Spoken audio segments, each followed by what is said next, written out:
It's like starting over again. It's like the beginning of music again for me. At 40 years old, I feel like, you know, I'm 5 and so excited and exploring and then getting to do it with musicians like this. It's, I think it's a very good direction and it feels fresh and it's such fun. If it's not one thing, it's another. Flies buzzing around, big ass hawks. I think it's fantastic. I think it's actually going to turn out to be a really classic sounding record. Something I'm really proud to be a part of. And it's been a lot of fun working with Kevin and Beth and this fantastic band.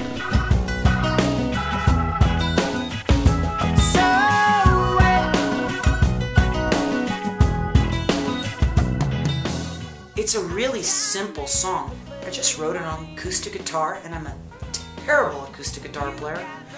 So I had to be very simple. Swear to God, do you have anything with that kind of center? And it just happened to work. And I went crazy on the lyrics on that song as well. That lyric had to be good because, again, it's so simple.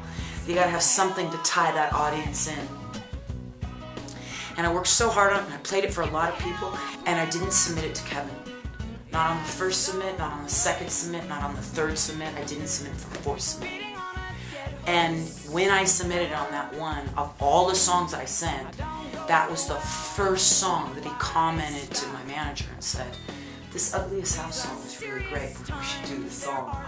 And I just couldn't believe it. I was like, oh my God, this song is gonna have its day. Just play it. Yeah, we'll just play it. Don't think too deeply. Once we get big in there, I think everyone's going to be a little nice gel and nice. Right. Little air in there, little spaces. Arlen's going to be making some strange and odd noises. Right. Michael's going to be giving me. I think it came out really great. I mean, it's meant to make you laugh. It's the underdog song. You know, it's the person who lives in a crap house, and that career that they dreamed of having turned out like crap, and you know, everything that they aspired to be, they're nothing like what they hoped. But in that, they find solace in, you just have to laugh at it. I don't think anyone's life turns out, you know, like they think it would. And that's kind of the beauty of it, because when it doesn't go your way, sometimes you stumble into something that's that much better. But in the song, she hasn't stumbled into anything better. She's still in that crabby place of, what the frick, man, I ended up in this crappy house, this crappy life, I don't get along with anybody. What's going on? And there's something really endearing about that.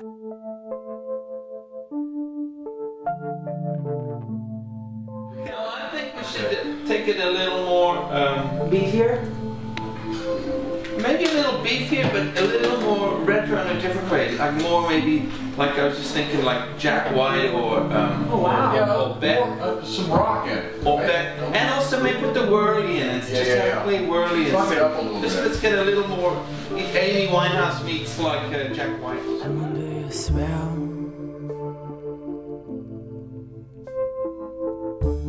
Ain't nobody's business.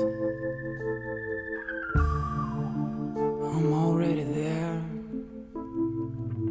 Caught Out in the Rain, James House. I wrote that song with James House. I just have only been working with him for about a year. And we got together, we wrote a couple of songs together. And then he came out and saw a show. And at the end of the show, I saw him backstage and he said, "Caught Out in the Rain." He goes, "That's the next song we're gonna write." And I'm like, okay, whatever.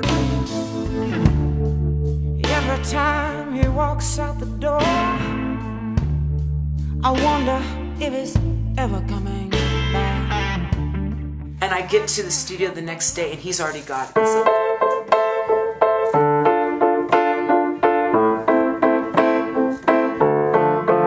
And he's like, think alike, James Brown, and you know, this is a man's world, and you know, he had so much of the melody and everything. I did some words with him on it, but I mean, if it hadn't been for him, that song would not exist. And I just love it. I think it's filled with sexuality and lots of sweat up against a wall and smoke in the room. And I think it sizzles. It really does sizzle.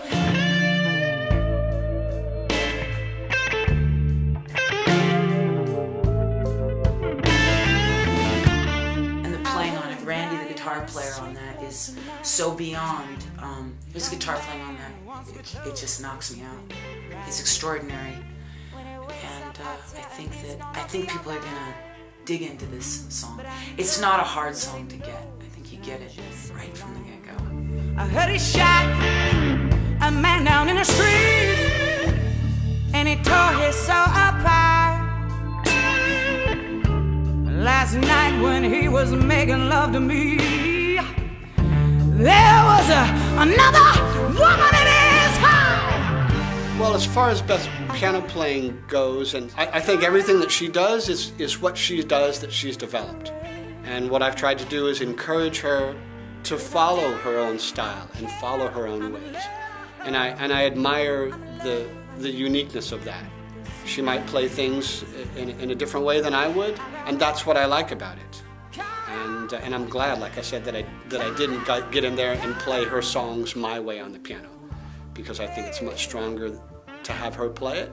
It's her feelings, her emotions, and for the whole time, we're following her. We're following her singing and her piano playing and adding to that.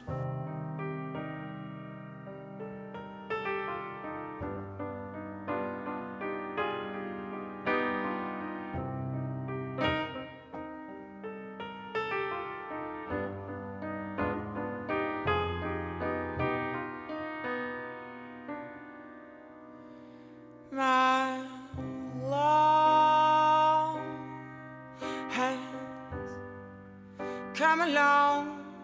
Yeah, that is blues. There's a great song from Billie Holiday called Strange Fruit.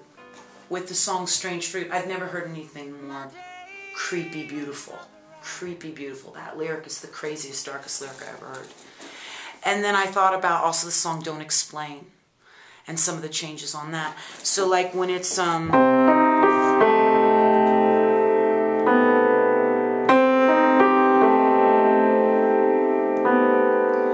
Strange Fruit, it's got a vibe like that. It's not the same music, but it's that kind of somber, you know something has happened, and you got to sit and kind of think. And it's a love song, but it's a love song that, you know, made me think of my mother and the heartbreak she went through, you know, with my dad. And I mean, it put her in bed for a month and a half, 2 months. She couldn't get out of bed, and just was heart sick, broken, you know. And just seeing what a beautiful woman she was and how strong she was, flattened out like that. And so it was like an ode to her with, you know, that haunting of heartbreak, you know. You find someone that makes you more happy and alive than anything you've experienced, and that very thing, you know, stabs you in the middle of the heart, and you're done. You're down. You're hurt. Love and all its splendor has surrendered its every blow, and that is the blues that I know.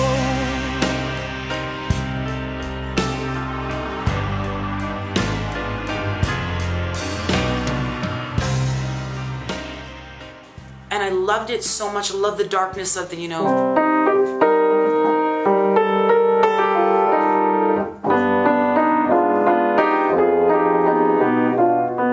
I mean, never in the world. I mean, I come from kind of like Popland and some, I mean, LA song and that kind of stuff that I love, but nothing like that. And I didn't think a producer, I thought that if I turned it in, a producer would say, hey, what are you doing? You know, that's just a little too dark or weird, or it's not right, and, you know, and maybe, you know, or I just didn't want to take a chance of hearing anyone say they didn't want to hear it. So I didn't submit it. And it wasn't until Kevin said, why don't you now send me a list of songs that you like?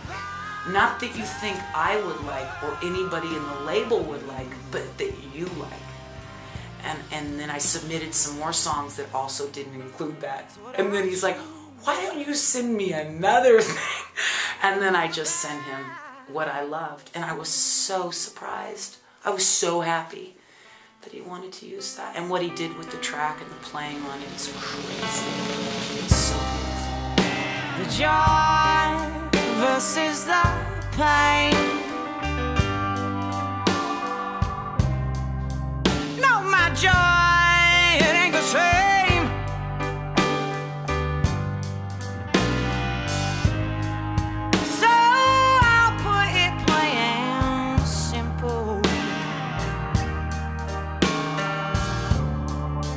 just like front page news. Love is the baddest blues. Beautiful job. Great. Love is the baddest blues. That's fun. That's just phase one. We're not done yet. Okay, good.